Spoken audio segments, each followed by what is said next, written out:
Welcome to Cut the Crop, keeping you in the know about everything you grow. Researchers, growers and other interesting folk delivering insights and information on topics ranging from agronomy to profitability. Brought to you by the Foundation for Arable Research.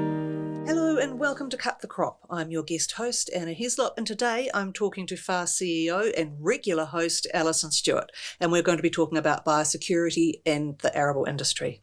So, Alison, FAR is currently in the process of formally setting a biosecurity levy to cover the costs of any future biosecurity incursion responses. Such great language. Can you just tell us a wee bit more about what we're trying to do and why? So if you recall last year, we went out to gain a mandate from the industry to be able to sign up to the GIA, which is the Government Industry Agreement on Biosecurity Readiness and Response. And we did that as part of a partnership with the United Wheat Growers, NZ GSTA, the Flour Millers Association and the Federated Farmers Arable Section. And we basically created the SGRR, which is Seed and Grain Readiness and Response. And that was an incorporated society that we set up in order to represent the whole of the arable industry.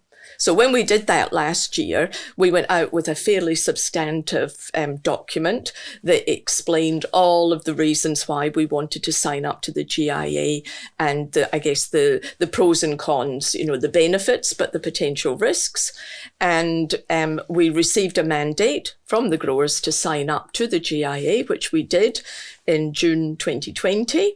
But what we now have to do is formally apply to MPI to be able to set the biosecurity levy. And when we went out, when we were talking to the growers to get a mandate, we'd indicated that we would set it at zero, and that it would be set at zero until there was an incursion that we were then going to respond to, at which point MPI would initially cover the costs of the response and then seek compensation back from SGRR for our contribution to the response costs. So does that sort of payback, does that have to be done immediately?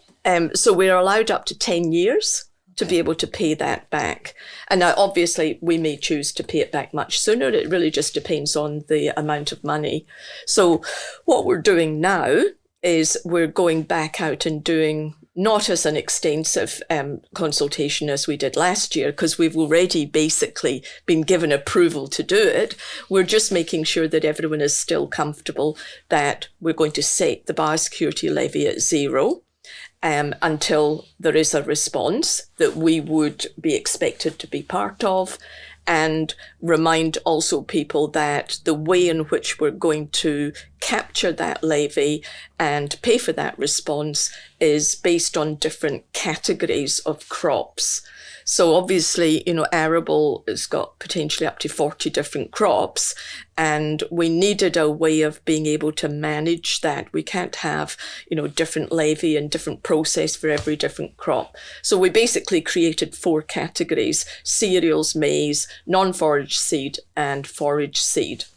Okay, so if there's an incursion and if funding is required to respond to that incursion, the levy would only come off the group or potentially groups affected. That's right. So if it was a pest that came in and only attacked maize, then we would only charge maize levy payers for the costs associated with the response. But if it was a pest that came in on maize, but it could also go on to cereals or go on to seed crops, then all of those groups would be involved, and all those levy payers would have to contribute. And obviously, because we're in a partnership with NZGSTA and United Wheat Growers and the Flour Millers, and Federated Farmers, and Federated Farmers, then if it was something that came on a seed crop, then NZGSTA would be involved in that response and their members would have to contribute. But if it was a non-seed crop, then they wouldn't. Similarly, if it was not a wheat crop, then United Wheat Growers wouldn't be involved. So we've tried to create a level of flexibility and fairness so that if there is an incursion, that those people who are the primary beneficiaries of the response are the ones that would be expected to pay their contribution. So can you remind us who actually calls the shots about whether there is a response even in the first place? How does the whole GIA system work? Well, the premise is that it's a partnership. It's a partnership between the government and industry.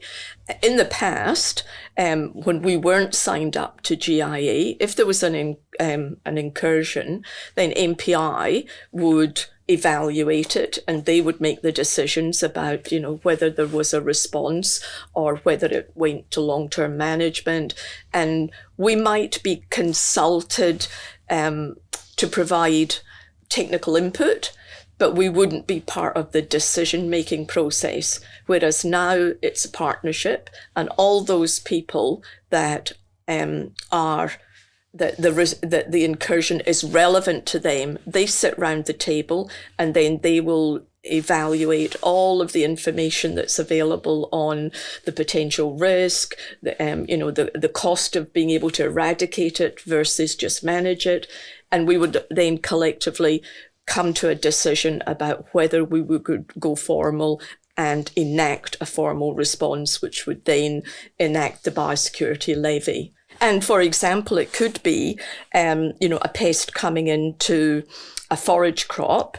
And so, the livestock industry would have to be around the table and the feed manufacturers would be around the table. So it's not straightforward, and it's almost impossible for us to predict what every scenario could be.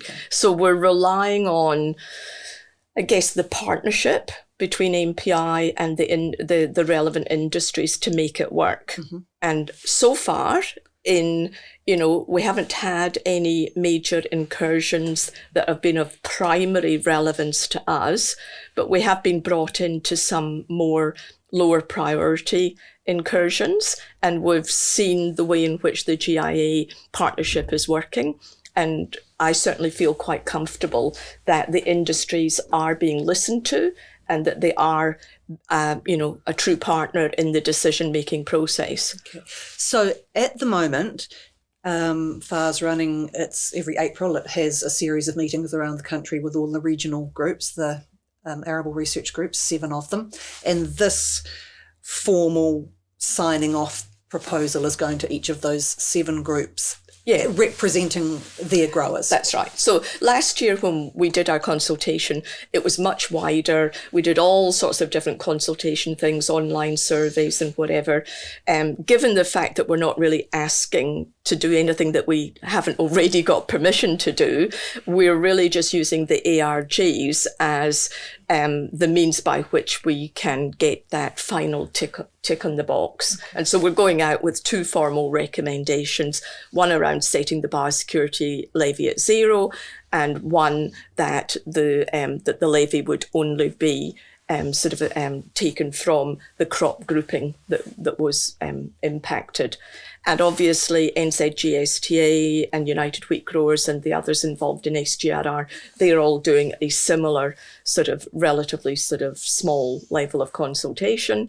We'll pull all of that together, making an assumption at this stage that we get the mandate, and then we submit a document to MPI that goes to the Minister to sign off.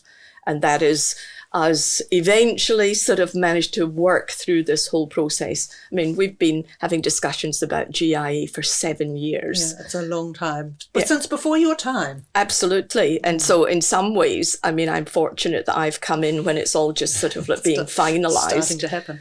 But it's such an important thing for the arable sector. We, as all this plant sectors are, it's a big deal, we know that if we had a major pest or disease or weed problem coming in, it could seriously undermine our industry.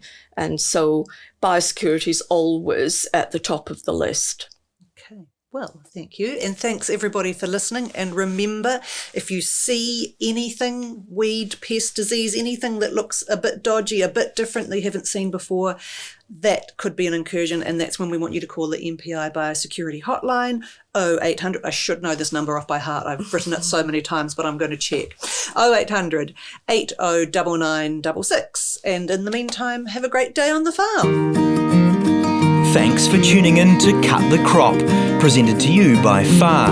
If you'd like to know more about any of the topics discussed or have any suggestions for future topics, go to www.cutthecrop.co.nz.